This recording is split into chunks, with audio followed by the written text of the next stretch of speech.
Kassakaappi.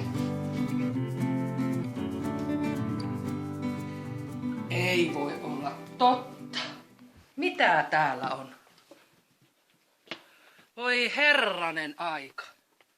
Siis tämähän on ihan jotain järkyttävää. Onko tää teidän niinku, mikä tää nyt on?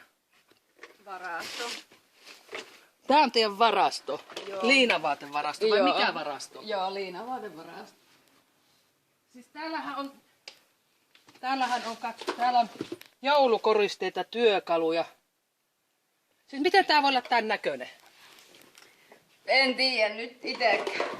Tämähän on ihan järkyttävää. Onko tää teidän niinku, tänhän pitäisi olla teidän paikan hermokeskus? Niin. Siellä on kaikki teidän tärkeimmät liinavaatteet ja Se on tavarat. meidän ainut varasto. Miten se on päässyt tommoseen kuntoon?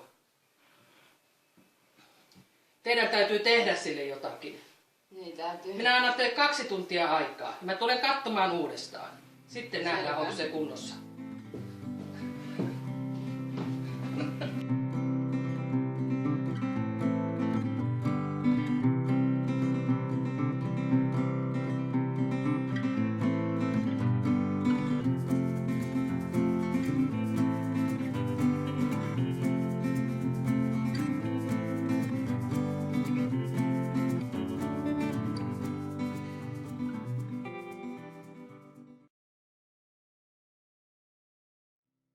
No niin, 2 tuntia on vierähtänyt. Mitenkäs se meni?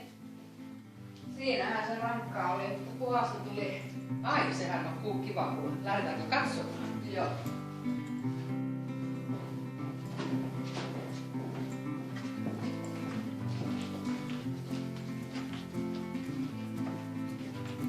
Niin. Kassakaappi korottaa kuten ennenkin. Niin katsotaanpas.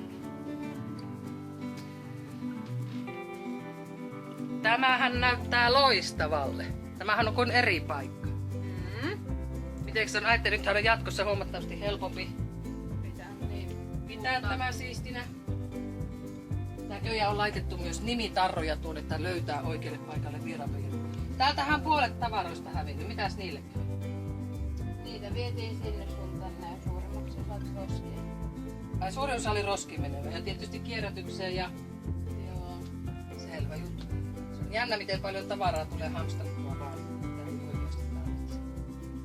Tämähän on loistavaa. Tästä on hyvä jatkaa.